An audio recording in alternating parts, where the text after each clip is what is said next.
Welcome to my party, we're just getting started. A life is a dream or a nightmare scarring. Hand me a drink cause I think I'm going all in. Get me-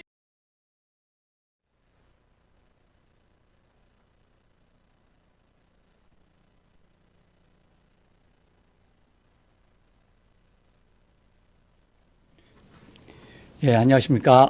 예, 아투TV 애독자 여러분, 오늘 2시에 재야정치 주석교 시간이 다가왔습니다. 화요일입니다. 날씨가 뭐 약간 어젯밤까지 눈이 오다가 뭐 진눈깨비가 오다 그랬는데요.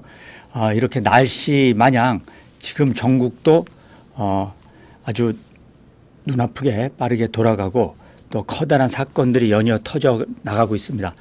하루가 다르게 편하게 이 마음 편히 잠을 잘 수 있는 날이 별로 없는 것 같습니다. 오늘도 여러분과 함께 2시에 지속계 재야정치 시작하는데요. 오늘 여러분들에게 그 제안 설명드리는 이슈 카테고리 3가지입니다. 하나는 문재인의 백기든 이재명, 두 번째는요 김경률 불출마 관련해서 말들이 참 많거든요. 센슈가 여러분에게 전해드릴 또 여러 취재들의 따끈따끈한 소식을 전해드리겠습니다. 김경률 불출마, 한동훈 속내는, 세 번째 최측근 윤석열 대통령 최측근 출마의 극대노. 요거는 지금 공천관리위원회 공관이 오늘 위원장도 오늘 아침 출근길에 기자들과 이제 짧게 스탠딩 인터뷰를 했는데요. 어떻게 이들이 공천을 받을 수 있을지 없을지 오늘 한번 여러분과 풀어보겠습니다. 들어오시는 오늘도 우리 늘 아투TV에서 스패너로 활동해 주시는 박경현님 감사드립니다. 박경현님도 계시고 세 분이 계시죠. 지금은 박경현님이 들어오셔서 오늘 스패너 역할을 해 주시겠습니다. 경현님, 경한님, 그 다음에 또 있죠. 도희님, 이렇게 세 분으로 제가 기억하고 있는데요. 오늘은 바쁘신지 경현님만 오셨네요. 자, 지금부터 본격적으로 먼저 들어가겠습니다. 시간이 많지 않아서요. 이제부터는 짧게 딱딱딱 시간에 맞춰서 문재인의 백기든 이재명, 김경률 불출마, 한동훈과 합작품일까 아닐까. 셋째, 윤석열 대통령 최측근, 그것도 검찰 시절부터 함께 데리고 다녔던 최측근들이 양지 출마에 어떤 입장, 이렇게 3가지로 들어가겠습니다. 먼저 첫 번째, 문재인의 백기든 이재명, 제일 중요한 건데요. 요거를 조금 더 시간을 할애해서 말씀드리겠습니다. 먼저 자, 그제입니다. 이미 언론 보도를 통해서 잘 아신 것처럼요.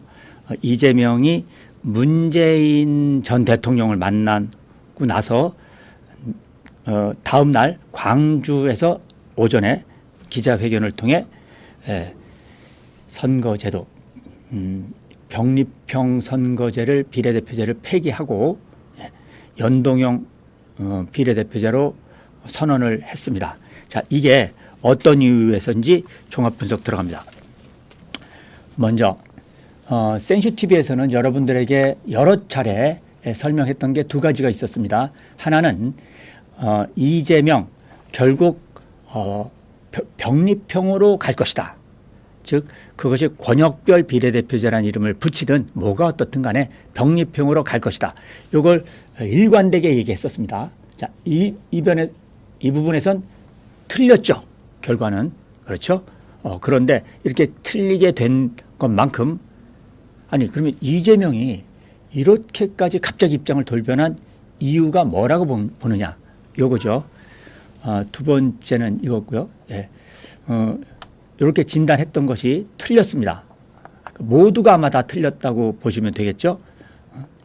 그다음에 또 센슈TV에서는 일관되게 만약에 지금 그러니까 입장을 병립형으로 가져가는 건 왜 가져갈까 할 때 과거 수십 년 전통의 DJ부터 이어져 왔던 그 민주당의 역사가 있지 않습니까? 자, DJ, 노무현, 그죠? 그 다음에 문재인으로 이어지는 민주당의 역사, 이거를 완전히 페인트 빨갛게 칠하고 이재명의 민주당으로 황골 탈퇴시키기 위해서 병립형으로 간다라고 말씀을 드렸었죠. 그 얘기는 그럼 과거부터 수십 년 동안 이어져 왔던 민주당의 역사와 정신은 뭐냐? 한마디로요. 국회에서는 민주당, 국회 밖에서는 좌파 진지, 즉 국회 아니냐 바뀌냐를 합쳐서 원내외를 통틀은 좌파 연합 세력으로서의 민주당, 이거를 버리고 이재명 중심의 정당, 단일 정당, 단일 전선, 이거를 하겠다라고 센슈에서는 얘기를 했었죠. 병립형으로 가는 그 이유. 자, 그런 면에서 이제 반대로 자, 병립형을 폐기하고 연동제, 준연동제를 입장을 바꾼 이재명의 입장 뭐라고 보십니까? 자, 들어갑니다. 먼저 선거 전략 차원에서 문재인과 그날 단독을 한 30분간 만났다고 하는데요. 단독 회담 30분입니다. 30분이면 대단히 많은 긴 시간이죠. 할 수 있는 얘기는 다 합니다. 다 했던 것이죠. 그다음에 사전에 이재명이 내려올 때는 당연히 사이에 문재인 대통령과 어떤 문제를 갖고 조율하느냐, 대화를 할 거냐라는 것에서 미리 사전에 이제 조율이 됐겠죠. 주제에 대해서. 선거 전략 차원에서 현행 입장을 비례대표제를 병립형 폐기 연동형으로 바꾼 겁니다. 자, 하나, 두 가지인데요. 하나, 민주당이 이재명 입장에서 자, 비례 의석을 양보할 수가 없었던 겁니다. 군소 좌파 정당들에게. 그런데 한 석이라도 더 내가 공천 주고 내가 비례대표제를 가져와야지, 비례의원을 가져와야지 다음 22대 총선에서 제1당이 될 가능성도 높고요. 또 두 번째, 무엇보다 친이대를 전격적으로 22대 총선 국회에서 배치함으로 인해 호위무사, 이재명의 재판 리스크 등 향후 벌어질 수 있는 대선까지 과정에서 철저한 호위무사들을 전진 배치하는 것. 그러니까 이재명으로서는 병립형으로 갈 수밖에 없는 겁니다. 한 석이라도 군소 좌파 정당들에게 돌려줄 수가 없는 거죠. 그런데 이게 바뀐 겁니다. 선거 전략 차원에서. 뭐냐 하면 이 비례의석을 양보하더라도 늘 센슈에서 얘기했듯이 좌파 대연합 결성으로, 좌파 대연합 구축으로 전략적인 목표를 바꾼 겁니다. 이거는요, 국회가 있고 국회 밖 좌파들이 있습니다. 그래서 국회와 국회 밖 좌파의 모두의 연합으로 대연합으로 전선으로 가자. 왜? 윤석열 정권의 심판을 다시 한번 총선 전략으로 살리고 끄집어내고 키우겠다는 겁니다. 하나. 그래서 그 연합을 하고자 하면 그 연합의 고리로 뭐냐? 뭔가 연합을 하려면 연합을 걸 고리가 있어야 되는데 그 고리로 일관되게 국회 밖에 범좌파 진영에서 요구한 준연동제 제도를 취하고 받아들이겠다는 선언을 한 겁니다. 이 국회 밖에서의 좌파라고 하는 건요, 자, 사회단체 또 의석수가 있는 좌파 정당, 의석수가 없는 정당 뿐만 아니라 이 정치단체 모든 또 좌파 원로 할 것 없이 수십 년간 1980년대 이래로 이 한국 사회를 좌파와 편향으로 몰고 갔던 모든 세력들이 이구동성으로 전부 이재명에게 연동형을 받으라고 요구했던 거죠. 그 활용 정점이 마지막 문재인 전 대통령을 만났을 때 바로 엊그제 마지막에 쐐기를 박은 겁니다.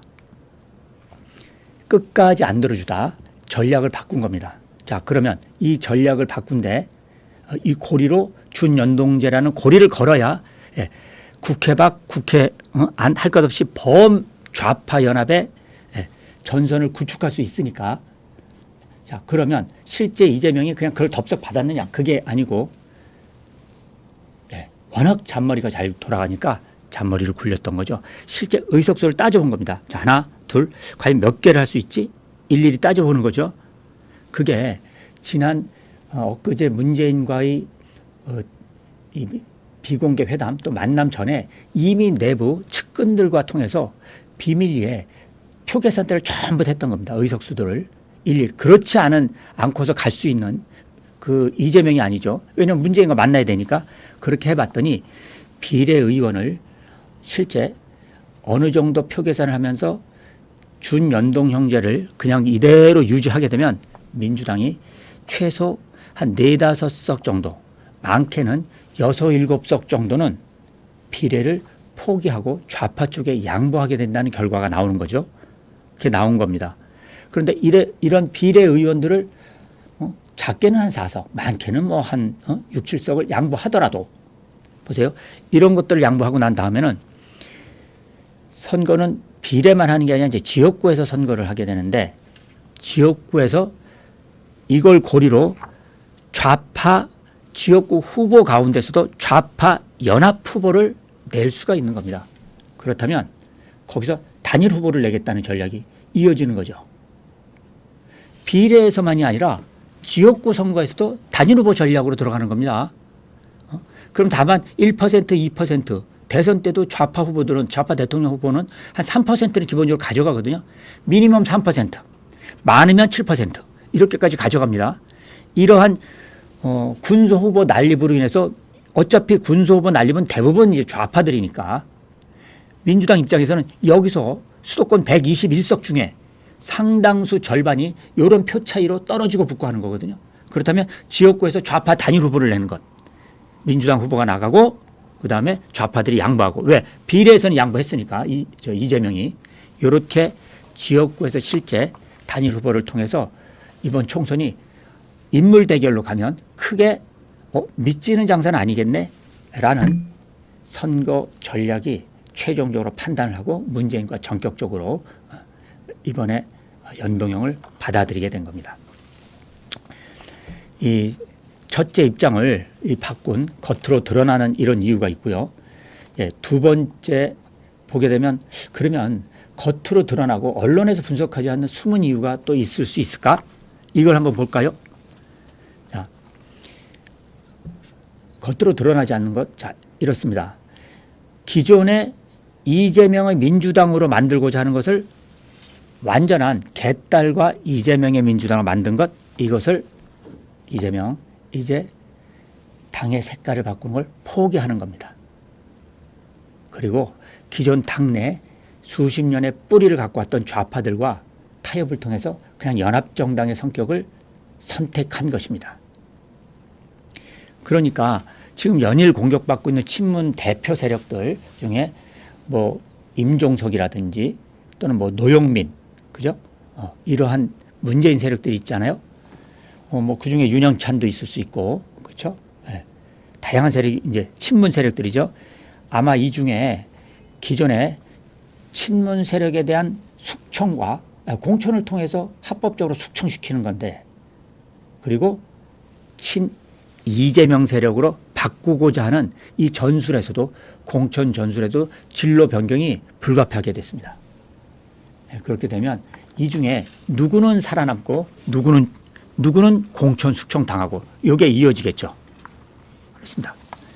자, 두 번째 숨은 것. 자, 두 번째 언론에 나오지 않은 문재인과 이재명의 30분의 밀담에 숨은 이야기가 뭐가 있을까? 흔히 문재인 전 대통령은 문재인은 성격이 일일이 하나하나 얘기하지 않는다. 그런 성격 아니야. 이렇게 얘기하는데 그 성격은 맞죠. 그렇지만 지금은 정말 대단히 중차대한 시기거든요. 내년 22대, 올해 이번 22대 총선 끝난 후에 국회가 어떻게 될까요?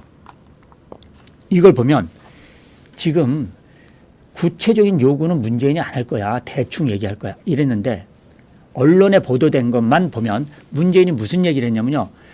부산 영남권에 부울경에 좋은 인재들이 많이 이번에 나오는데, 문재인의 얘기입니다. 언론에 보도된 거니까 나오는데 이들도 잘 공천을 해서 부산 부울경 잘 이겼으면 좋겠다라고 얘기했습니다. 특정인이 아니라 좋은 인재들이 나온다라고 문재인이 얘기했어요. 일일이 지역구를 보는 거죠, 문재인이. 이건 언론에 드러난 얘기. 그럼 드러나지 않은 얘기가 없을까요? 드러나지 않은 얘기가?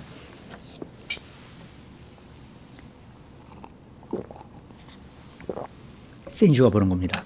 그래서 두 번째, 이재명이 입장을 바꾼 드러난 이유와 선거 전략, 그다음에 숨은 이유. 두 번째는 센슈가 분석하기엔 문재인이 이번 총선에서 이걸 통해서 뭐 일당이 되든, 그렇죠? 총선의 결과와 무관하게 이재명 두 가지, 차기 대권에 있어서 기본적으로 이재명이 나서는 걸 문재인이 암묵적으로 인정하고 지지 의사를 밝힌 겁니다. 눈앞에 총선이 중요하지 않다. 미래를 봐야 된다는 얘기죠, 문재인이. 그래야 지금 당신에게 연동형을 제기하고 있는 범좌파, 당 밖에까지, 시민단체니 뭐 정치단체니 원론이 모든 거 다 합쳐 당 밖에서 당신을 지지하게 만들기 위해서는 연동형을 받아야 되고, 결국 당신이 민주당의 대표 주자로 가는 거 오케이, 인정. 이게 확인된 겁니다. 왜냐하면 지금까지 문재인 세력들을 이재명이 치고자 하는 거는 언제든지 대권 가도에 이재명을 넘어서는 친문 세력들이 너무너무 많은 거거든요. 아니 뭐 임종석이라고 대권 후보 안 나가겠습니까? 조국은 원래 대권 후보로 나갔다가 이제 조민 딸아들 때문에 아웃됐지만 대권 나갈 수 있는 세력들이 한두 명이 아닙니다. 또 있죠. 경남지사 출신, 물론 사면 복권 문제가 남아있지만 언제 친문 세력이 어떻게 될지 모릅니다. 차기 대권. 여기서 끊임없이 대권 주자들을 쳐내고 고립시키고, 그죠? 이거에 대해서 어느 정도 문재인이 친문 세력 내부에 문재인이 인정하고 용인한 겁니다. 이게 숨은 입장. 세 번째, 총선이 끝나면요, 지금 윤석열 정부 내에서 진행하고 있는 문재인 정권 시절에 이들이 곳곳에서 저지른 부패, 불법 선거에 대해서, 불법 부패 국정 운영에 대해서 대대적으로 지금 검찰이 조사하고 있습니다. 자, 이 검찰 수사의 칼끝이 문재인으로 결국은 맞춰지게 돼 있거든요. 그러면 총선에서 만약에 국민의힘이 다수당이 됐다고 쳐보세요. 이제 검찰 수사는, 그렇죠, 물 만나 물고기 마냥 쫙 그냥 속도감 있게 진행이 될 겁니다. 검찰 내부든 사법부 재판, 사법부 내부든 검찰이든 이 판사 쪽이든 아마 좌파 세력들이 더 고립되고 그 내부에 들어있는 좌편향된 판검사 더 고립되고 이제 검찰 수사는 속도감 있게 나가겠죠. 이것에 대해서 문재인 정권의 수사, 이 모든 수사들에 대해서 만약에 민주당이 다수당이 되면 이것에 대해 전면 함께 대응한다는 게 이번에 미략입니다. 왜? 이재명 수사도 있고 문재인 수사도 있죠. 둘 다 똑같이 검찰의 칼끝을 막고 있는 겁니다. 김혜경 법카 같은 건 뭐 그건 말할 것도 없고, 지지부진하고 있는 이재명의 재판, 문재인 정권 시절에 지금 벌어지고 있는 불법 국정운영, 이것에 대해 내부 단일 전선으로 힘을 합쳐서 함께 대응하자. 이러한 미략이 숨은 이유가 세 가지가 있었던, 이게 센슈가 바라보는 시각입니다. 자, 그러면 귀를 쫑긋하고 들어주세요. 자, 그러면 이제 좌파, 여기에 이번에 만들 이 좌파들의 대연합 위성정당에 조국과 송영기는 도대체 참여하는 거야, 마는 거야? 요게 남은 거죠. 조국과 송영기. 이거에 대해서 민주당은 이렇게 나갈 겁니다. 자, 미리 센슈가 돗자리 깔고 얘기하는 겁니다. 자, 이 좌파 위성정당은 민주당만의 정당도 아니고 이 좌파들만의 정당도 아닙니다. 그런데 겉으로는 뭐냐? 민주당은 손을 떼고 사실은 좌파들이 밖에서 만드는 정당이거든요. 그러니까 민주당이 일일이 여기서 민주당이 합의할 건 딱 뭐가 있느냐? 요것만 있습니다. 지난 총선에서 있었던 더불어시민당과 같은 모델인데 그때 좀 여러 가지 말들이 좀 있었죠. 그런데 요때 지금 합의할 거는 좌파들, 지금 좌파 군소정당 또 이쪽 좌파 진지들과 민주당이 합의할 거는 의석수를 얼마나 공유할 건가? 너희들에게 몇 개를 줄 건가? 또 1357 홀수 순서로 줄 거야? 짝수 순서로 줄 거야? 비례대표를 10번까지 줄 거야? 좌파들에게 15번까지 줄 거야? 이것만 이제 의논이 남은 거죠. 그런데 여기에 어느 정당까지 참여시킬 건가? 이거는 민주당이 크게 관여를 안 할 겁니다. 그건 너희들끼리 알아서 해.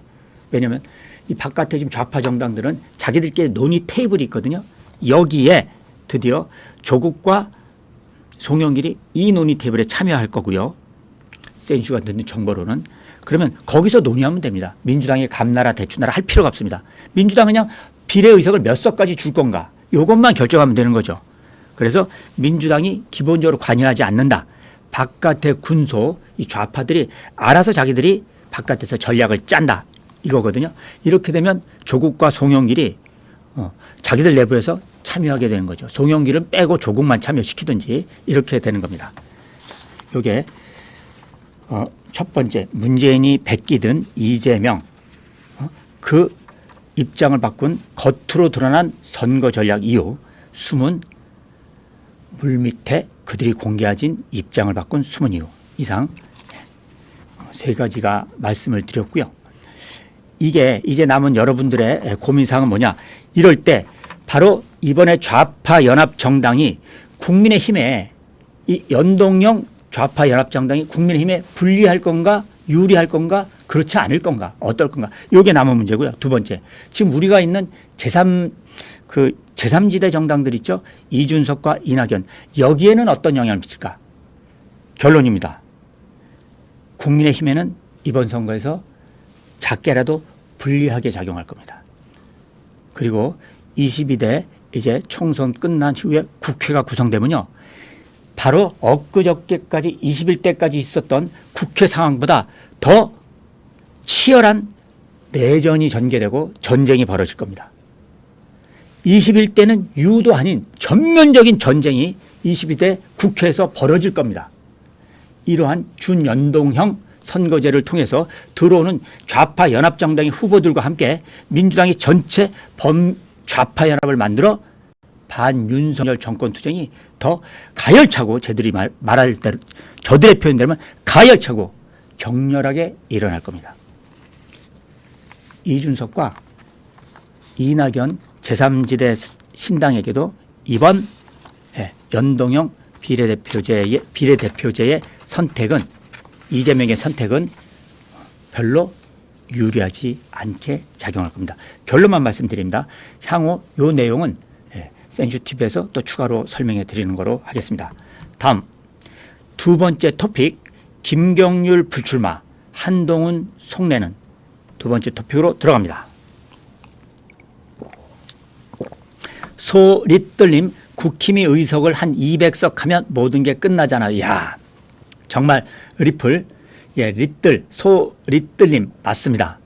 그런데 그게 될까요? 여러분 그게 된다고 보세요? 200석? 여러분 생각에 200석 된다고 보십니까? 드디어 스패너로도 우리 경아님 들어오셨네요. 오늘도 수고 부탁드리겠습니다. 연동형이 뭐 그런 게 뭐 필요해요. 소떨림은 그냥 일반 그 소시민이신 것 같아요. 그러니까 이렇게 편안하게 말씀하시는 것 같고 감사합니다. 아무튼 댓글. 김영희님 총선 꼭 승리 윤석열 정부 국민과 나라가 살 수 있어요. 맞는데요. 그게 잘 될지 안 될지 총선 승리 쉽지 않습니다. 비례대표 없애는 것도 지금 비례대표 없애고 싶어도 일당이 다수당이 아니면 비례대표를 없앨 수 없는 것이죠. 두 번째 꼭지 김경률 불출마 한동훈 속내는 이거는 센슈가 조금 취재한 것 갖고 좀 말씀을 좀 드려볼게요. 이번 지금 김경률 불출마에 관련해서 지금 종편에 나오는 뭐 패널들 있죠. 정치평론가, 시사평론가나 또 기자들, 언론의 분석은 몇 가지로 지금 돼 있는 것 같아요. 축약된 건데 이렇죠. 하나는 자 김경률 왜 불출마했을까 이렇게 합니다. 어쨌든 김건희 여사에 대해 그죠? 이 파우치 이 명품백 그러니까 여러분들이 되게 싫어하시더라고요. 명품백이라는 명품은 명품이고 백은 백인데 근데 이제 백이 파우치죠. 디올 백에 대해서 일단 대통령실과 한동훈 위원장 간에 그 발언으로 해서 불협화음이 있게 만든 원인 제공자 장본인. 그러니까 어떻게든 그것에 대해서 수습을 할 필요는 있다. 그러니까 지난번 수습된 건 그냥 한동훈 비대위원장과 윤석열 대통령이 그렇죠? 예, 전면적으로 함께 우리가 갈등하고 분열하면 선거는 폭망하는 게 아니라 윤석열 정권까지 폭망하게 됩니다. 총선에서 패배하게 되니까요. 따라서 어떻게 하든 두 분이 마음을 내서 또 신뢰하는 관계잖아요. 누구보다 눈을 감고 이렇게 이 방구석에 들어 누워도 눈만 감아도 한동훈이 어떤 생각을 하는가 김경률 비대위원이 존재하고 있죠. 그래서 진정한 한동훈 비대위원장과 윤석열 대통령의 진정한 어떤 화합을 위해서 김경률 비대위원이 살신성인의 마음으로 불출마 선언을 한 것. 이게 첫 번째 분석이고 두 번째 분석이죠.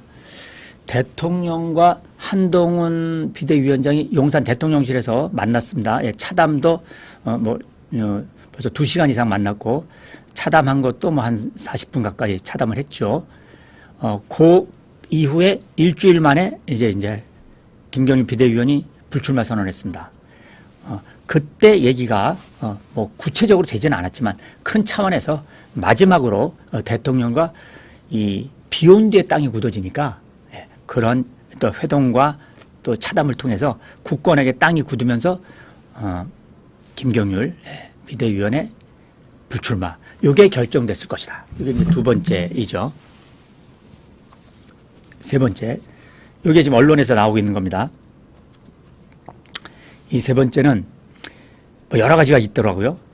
그 실제 마포을 자체에 지난번 이 비대위원장이 한동훈 위원장이 손을 들어주면서 지금 당장 지난주 아시겠지만 그러니까 지난주 토요일까지가 그 공천을 신청하는 사람들 당에 원서 서류 접수 마감이었습니다.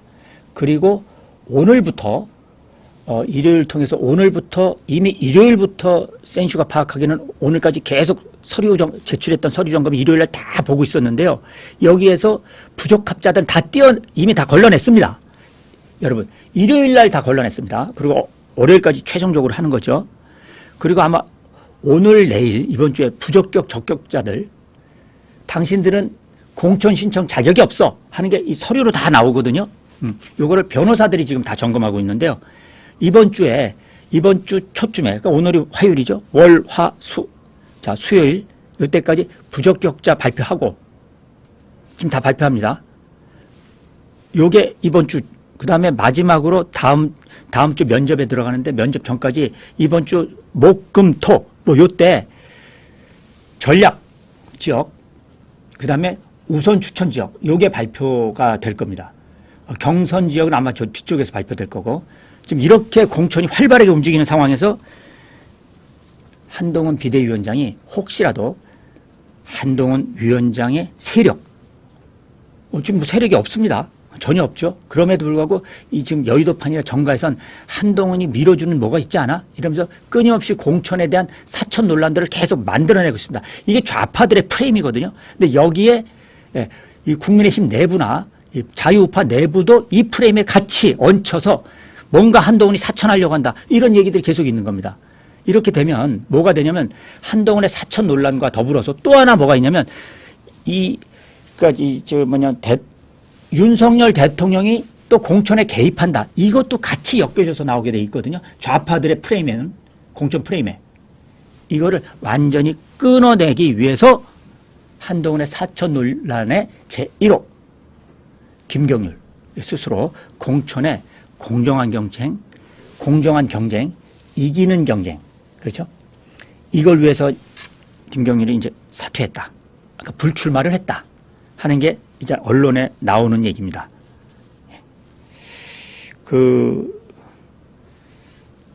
요게 언론에 나온 얘기죠. 센슈가 조금 취재한 얘기는 이렇습니다. 보세요. 지금부터 센슈의 의문 하나. 김경률이 마포를 사퇴한 것, 그리고 비대위원은 계속하는 겁니다. 여기에 한동훈 위원장과 사전에 논의했나? 두 사람의 합작품인가? 자, 둘째, 김경률은 왜 마포는 불출마하고, 그렇죠? 비대위원은 계속하나? 이 두 가지. 이게 센슈의 의문입니다. 센슈의 질문입니다. 여러분들에 대해서. 우리 구독자 여러분과 우리 아투TV를 지금 직접 이 라이브로 시청해 주시는 여러분도 있고, 또 나중에 또 이렇게 방송을 보시는 분도 있죠. 녹화 방송을. 여러분 생각엔, 자, 제가 질문 하나 드립니다. 자, 여러분이 여기다 댓글에다 써주시면 됩니다. 김경률 마포 불출마는, 김경률이 정청래와 지금 여론조사에서 그렇게 나쁘지 않습니다. 이재명과 원희룡의 개양을 해 여론조사하고 정청래와 김경률의 여론조사하고 비교해보면 김경률이 오히려 원희룡 전 장관보다 한 2%가 더 높습니다. 그래서 김경률이 아직 공식적으로 거기 가서 출마 선언한 건 아닙니다. 그럼에도 불구하고 저 정도면 싸워볼 만합니다. 그러니까 험지고 떨어질 가능성이 높지만 마찬가지로 원희룡 지사도 지금 개항을 해서 저 정도 여론조사 치고 올라갈 겁니다.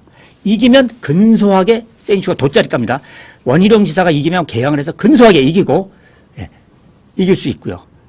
저도 근소하게 질 겁니다. 김경률은 선거에 질 거니까 안 나갈 거야. 그럴 이유가 없습니다. 김경률은 저도 좋아.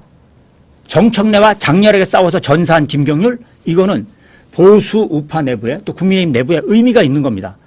원희룡 지사도 이재명에게 떨어진다고 원희룡 지사의 험지를 통해서 자기 희생정신이잖아요. 당내에서 좋은 평가를 받고 당대표로 나갈 수 있는, 그게 또 열쇠가 또 있는 겁니다. 원 지사의 희생정신으로 당에서 원희룡 됐다. 우리 당대표로 당신이 해. 이렇게도 또 나갈 수 있는 겁니다. 따라서 둘 다 원희룡, 김경률 다 저도 남는 장사다. 이게 센슈가 얘기하는 겁니다. 그런데 본론 들어가면, 자, 댓글 여러분에게 질문 드립니다. 김경률의 이번 마포 불출마는 한동훈 위원장과 합작품이다, 아니다, 모른다. 세 가지 중에서 댓글 올려주십시오. 한동훈 장관과 합작품이면 합작품 또는 합작 이렇게 써주시고요. 아니야, 그냥 김경률 혼자서 한 거야. 아니다. 그냥 세 글자.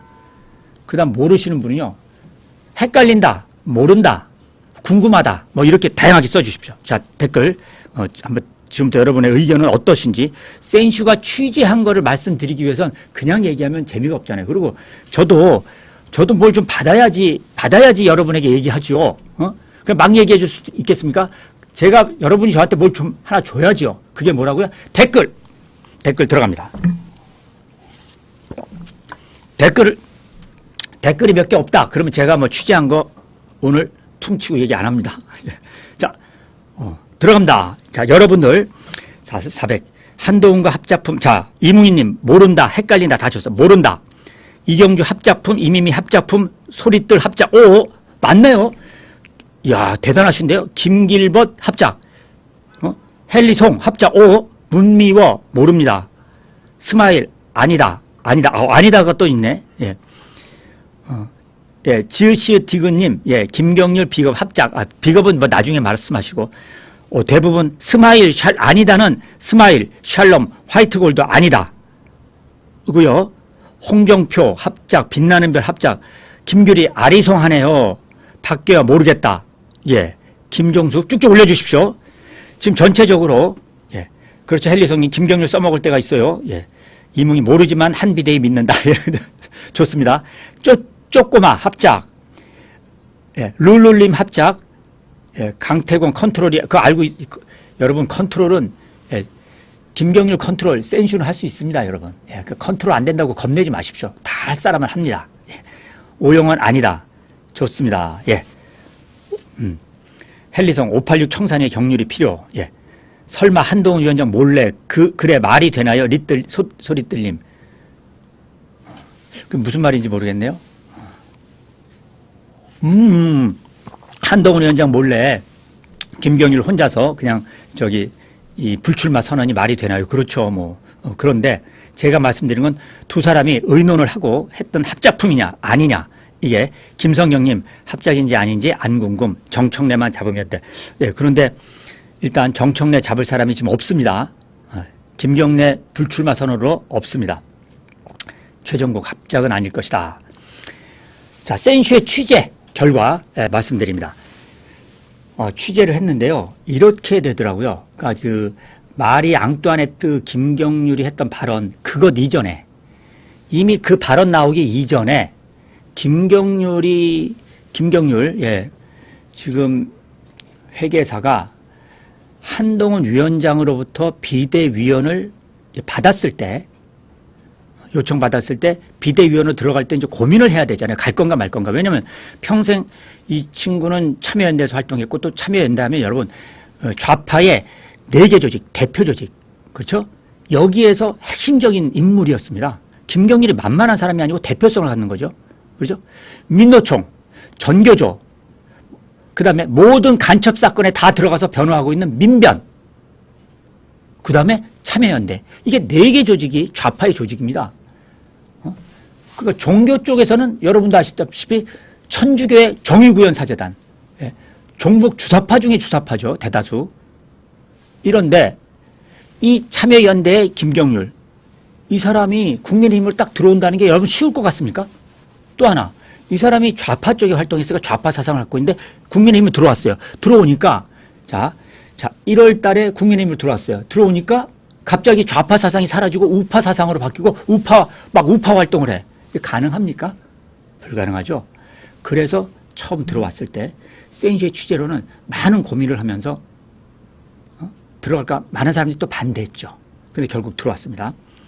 그런데 비대위원으로 들어오면은요, 대부분 뭘 하냐면 출마를 하게 돼요. 출마를 권유받습니다. 또 하나, 당의 혁신위원으로 들어오죠. 그럼 혁신위원으로 들어올 때, 자, 비대위원으로 들어오냐, 혁신위원으로 들어오냐 하면 대부분 출마를 전제로 하거나 출마를 권유받습니다. 근데 안 그런 데도 있죠. 윤리위원으로 들어오는 거. 당의 위원회가 있잖아요. 윤리위원은 아닙니다. 그런데 혁신위원과 비대위원은 출마를 권유받습니다. 그래서 김경률이 만약에 들어갈 때 이런 출마를 권유받으면 어떻게 할까? 이 고민을 같이 했던 겁니다. 지금 제가 말씀드리는 거는 저도 이 좌파 출신이니까 이 네트워크 있잖아요. 그렇죠? 쭉 제가 좀 이번 이 사태를 통해서 쭉 취재를 해봤죠. 제가 뭐 기자도 아니지만 알아봤죠. 김경률은 저보다는 밑에 세대입니다. 90년대 학번이기 때문에 아래 세대들이거든요. 그러니까 출마에 대한 권고도, 본인은 출마 생각이 원래 없습니다. 김경률은 정치인을 할 사람이 아니에요. 원래 정치할 사람이. 편하게 사는 사람입니다. 김경률은.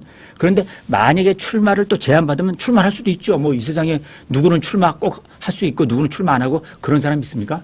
지금 국회의원들 여러분들이 보시면 알지만 국회의원 할 만한 사람이 국회의원 얼마나 됩니까? 300명의 국회의원 중에 국회의원 할 만한 사람이 몇 명이나 돼요? 국회의원 급도 안 되고 자질도 안 되고 이런 친구들이 다 국회의원 하는 거 아니에요? 그때 이미 김경률은 출마를 권유하면 출마할 수도 있으니까 그때 한동훈 위원장한테 좌파는 좌파가 잡는다. 그래서 한동훈 위원장이 김경률을 영입했고 김경률을 영입하면서 부탁했던 말, 당신 와서 역할을 해달라. 이게 제가 취재한 거로는 철저하게 좌파를 잡거나 또는 좌파 진주로 구축된 민주당만이 아니라 정치권 밖의 좌파들도 있잖아요. 이들의 내로남불, 불법, 이걸 철저하게 전문가적 시각에서 비판하고 분석해달라. 그리고 이들을 좌파를 잡아달라. 이게 김경률과 딱 맞아떨어진 겁니다. 왜냐하면 김경률 공인회계사가 얘기할 땐 이래요. 자기가 어디 유튜브 나가거나 어디 또 나가서 활동할 때 자기가 끊임없이 문제 제기를 해도 언론에 나오질 않는데요. 언론에 안 나온다고. 그걸 보도를 해줘야 되는데 본인이 좌파의 내로남불과 불법을 까고 싶어도 할 수가 없다는 거예요. 언론이 이걸 키워주지 않으니까. 그래. 그 내부에 논의그룹이 있는데 그래. 들어가서 거기서 조지자. 제도권 안으로 들어가서 좌파를 조지자. 좌파의 공격수가 김경률의 영입 목표입니다. 그래서 만약에 그러니까 출마까지 생각 안 했죠. 근데 공격수 역할을 출마를 권유받고 마포의 출마를 결정한 거죠. 그런데 이미 그때 내가 출마를 할 건가 또는 이제 이번에 불출마 선언 하기 전에요. 출마를 할 건가 아니면 비대위원을 할 건가 둘 다 할 건가. 어차피 출마하면 비대위원 그만둬야 되니까 둘 다 할 수는 없죠. 이럴 때 이미 이번에 불출마 선언하기 전에 이미 비대위원으로 남겠다고 이미 결정을 했던 겁니다. 마음속에 그런 결정을 먼저 1순위로 했던 거죠. 그런데 이번에 그거의 연장에 불출마를 하게 된 겁니다. 왜냐? 출마를 하게 되면은 그냥 후보 한 사람으로서 전체 300명 중에 1명 당선될 수도 있고 안 될 수도 있고. 그런데 비대위원을 하게 되면 계속 좌파를 공격하고 한동훈 비대위원장의 고유한 역할, 이걸 뒷받침하면서 계속 한동훈의 호위무사로 남을 수 있는 겁니다. 김경률, 한동훈의 호위무사. 뭐 둘이 친하니까 호위무사가 아니라 좌파를 공격하고 좌파를 전면적으로 그야말로 청산시키려는 한동훈의 기본 시대 정신을 뒷받침하면서 홍위병으로 나가는 게 바로 김경률의 목적이었던 겁니다. 출마보다 더 중요해요. 국회로 들어가는 것보다 비대위원이 더 나아요. 이게 이번에 김경률의 생각이었던 겁니다. 따라서 한동훈과 합작품이냐 비대위원장과 합작품이냐 아니냐, 이건 여러분에게 상상 속에 맡기겠습니다. 자, 다음 세 번째 꼭지 토픽 들어갑니다. 자, 윤석열 대통령 최측근 출마의 극대노.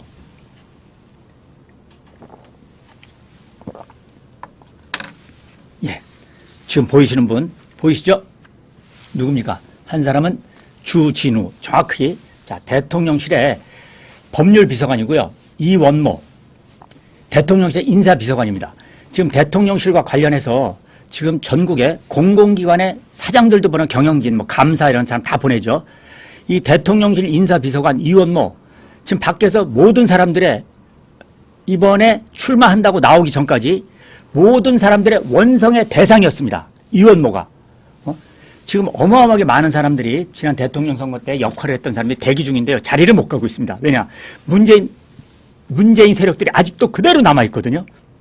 지금 나가 있는 세력들이 문재인 세력들이 한 40% 나갔고 지금도 안 나간 세력들이 한 60% 이상이 있을 겁니다. 그러니까 그런 가운데 자리를 못 가니까 이원모 저 대통령 인사비서관에게 계속 막 불평불만을 다 쏟아냈죠. 도대체 저 사람 누구냐? 다 검찰 출신들입니다. 주진우 법률비서관, 주진우 부산 해운대 갑 출마, 이원모 서울 강남을 출마. 예. 윤석열 대통령 최종적으로 이렇습니다. 강남은 박진과 현재 박진 외교부 장관과 이원모 두 사람이 지금 강남 출마해서 공천 경쟁에 들어갔습니다.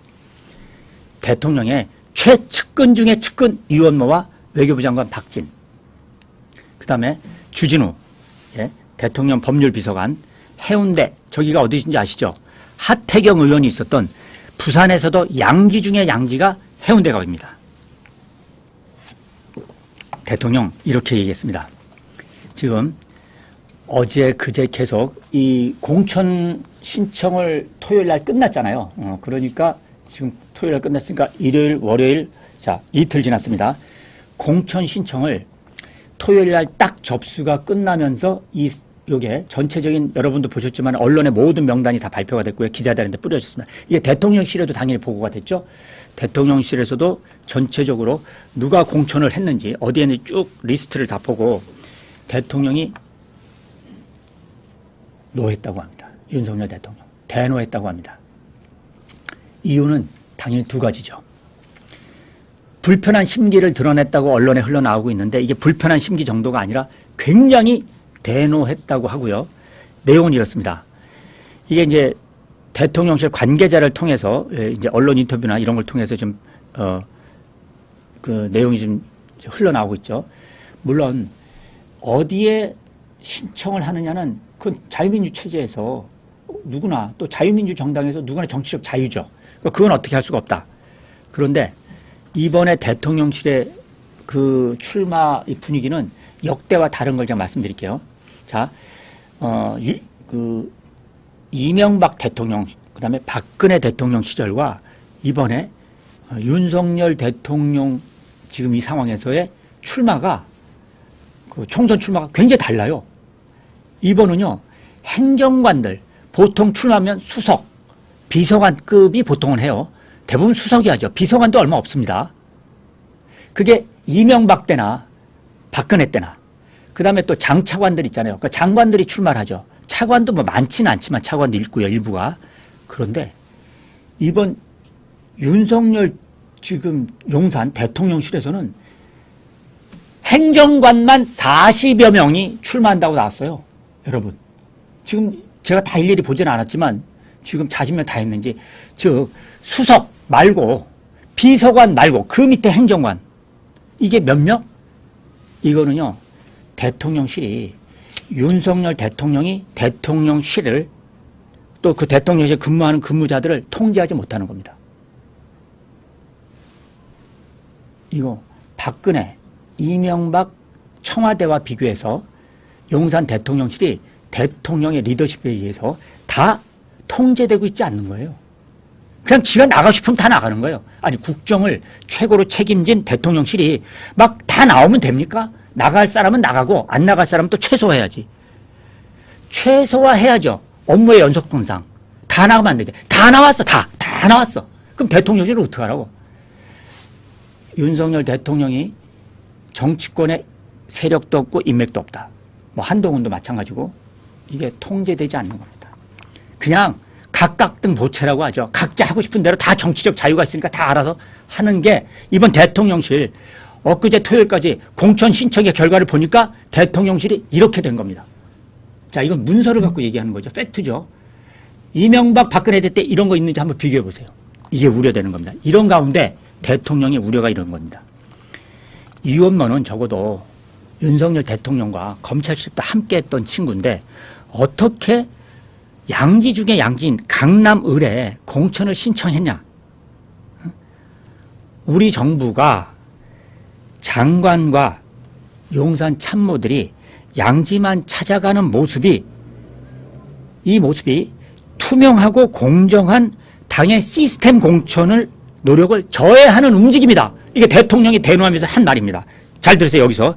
자, 양지만 찾아가는 모습에 서운하다. 이게 아니고 그 모습이 투명하고 공정한 당의 시스템 공천 노력을 저해하는 거다. 이게 무슨 말인지 아세요?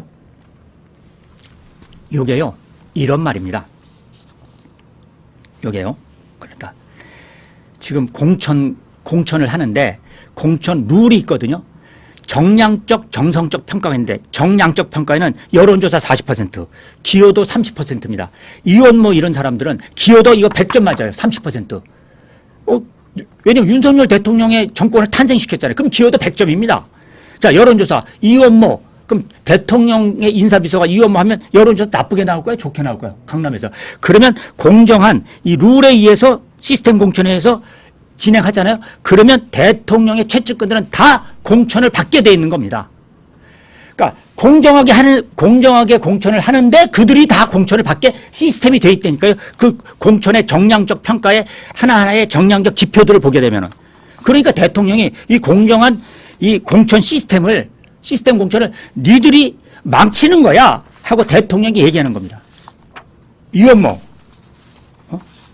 아시겠습니까? 그 다음에 또 부산 해운대 똑같습니다. 부산 해운대도 주진모 전부 다 대통령 말씀 듣고 다른 데로 가세요. 지금도 늦지 않아. 자, 당의 공관위 요청합니다. 오늘 아투TV에서의 지석규 재야정치에서 공관위 요청합니다.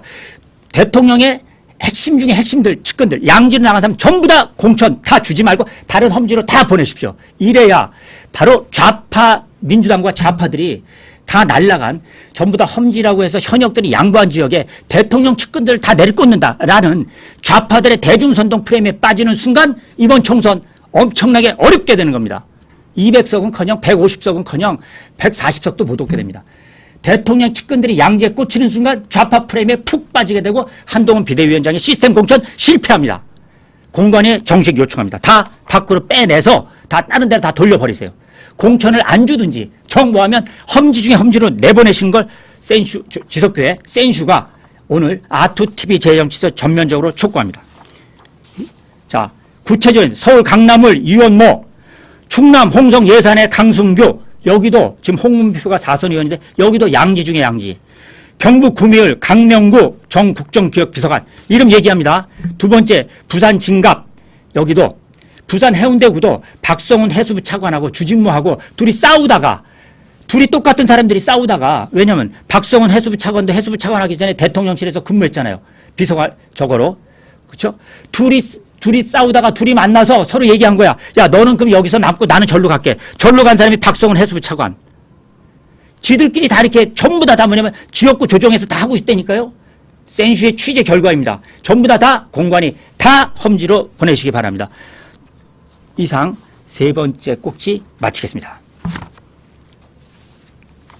자, 오늘 마지막 아투TV에서 오늘 시간 관계 배정을 센슈가 너무 짧은 것 같습니까? 대통령이 대노했는데 더 뭘 바라겠습니까? 그래서 제가 얘기해도 대통령실이 지금 대변인을 통해서도 이렇게 얘기하고 있어요. 대변인이 어제 언론에 밝힌 겁니다. 대통령이 본인이 나서서 얘기할 수 없으니까 대변인을 통해서 이렇게 얘기합니다. 대통령실 출신 인사가 여당의 우세 지역에 지원했다는 일부 보도와 관련해 다시 한번 입장을 밝힙니다. 윤석열 대통령 누구도 특혜받지 않는 공정하고 투명한 시스템 공천을 당에 누차 당부한 바 있습니다. 어제 대변인을 통해서 또 나왔습니다. 그러니 국민의힘 공관위원회 빨리 잘 판단하셔서 당장 이번 주에 전부 다 험지로 가는 걸 발표해 주시기 바랍니다. 마지막 오늘 이슈 카테고리 끝나고 우리 아투TV에서 오늘 아시아투데이 오늘 탑 기사와 컬럼 요것도 굉장히 중요한 이슈라 지금부터 여러분께 소개해 올리겠습니다. 자, 소개해 올리겠습니다. 예, 죄송합니다. 해운대 올려. 주진모가 아니라 예, 헛나왔습니다. 부산 해운대갑 주진우, 해운대 을인가 해운대갑인가. 주진우입니다. 예, 주진모가 아니고 죄송합니다. 자, 오늘 굉장히 중요합니다. 이거 부당합병 의혹 이재용 지금 대표 1심에서 무죄 받았는데요. 이거 전 걱정인데요. 이거는 여러분들이 흔들리지 마셔야 됩니다. 이거 좌파들이 이렇게 치고 나올 건데 절대로 흔들리시면 안 됩니다. 자, 귀를 쫑긋하고 들어주십시오. 이재용 회장의 1심 경영권 불법 승계 무죄라고 판결 나왔는데 이걸 가지고 자, 좌파들이 대통령과 윤석열, 한동훈, 예, 그 다음에 지금 현 금융감독 원장 있죠? 세 사람을 공격하는 소재로 다시 들고 나왔습니다. 좌파의 프레임이 다시 작동하기 시작하는 겁니다. 이 판단, 내용은 이렇죠. 자, 부당합병에 대해서 아시아투데이 일면 탑입니다. 그러니까 제일모직과 삼성물산이 부당한 방법으로 합병을 했다고 지난 문재인 정권 당시에 이재용 삼성전자 회장하고 전현직 임원들 몇 명이죠? 13명인가 14명, 13명까지 합쳐서 기소를 했고 3년 5개월 만에 1심에서 무죄 판결을 받았죠. 요걸 가지고 법원은 완전히 전체 모든 혐의를 다 무죄를 했습니다. 한마디로 경영권 불법 승계 과정에서 이루어졌던 여러 가지 불법적 행동들이 있었을 거 아니겠습니까? 검찰에서 얘기하는 이런 게 문서도 만들고, 예, 그게 바로 아시아투데이 일면 탑에는 프로젝트 G 문건 있어 보이죠, 여러분? 프로젝트 G 문건, 그 다음에 M사 합병 추진안, 요 서류가 불법 승계의 증거로 제출했으나 검찰이 제출한 겁니다. 재판부에. 아투 오늘 일면 탑에 나오는 겁니다. 그대로. 요게 승계 작업 관련 계획을 담은 문서로 보기 어려워. 그럼 뭐야? 이 문서는 일반적으로 어느 회사에서나 우리가 기조실이나, 그죠? 미래전략연구소 이런 데서 다 이런 그 회사의 미래 성장을 위해서 또는 합병 과정에 이런 그 문서들 다 이렇게 작성하잖아요. 그런 것의 일환이다. 그래서 이게 약탈적 불법 합병 계획을 담았다고 단정하기 어렵다. 그냥 실무적 차원에서 쭉 검토하고 작성한 거야. 이게 지금 아시아투데이에서 설명하고 있는 겁니다. 재판부가 이렇게 얘기한 거죠. 이렇게 해서 무죄를 받은 겁니다. 그렇게 되면 지금 그래서 이 최종적으로 자 법원의 판결이 이렇습니다. 합병을 정당화하기 위해 허위사실 공표, 정보 은폐, 허위 호재 공표 등 행위를 저질렀다는 이런 주장을 인정할 수 없다. 자사주 집중 매입을 통해 시세 조정했다는 그것도 범죄가 성립하지 않는다. 그죠? 또 여러분 삼바 있지 않습니까? 삼바 그 삼바도 분식회계 했다는 거, 삼성 바이오로직스 이것도 아니다.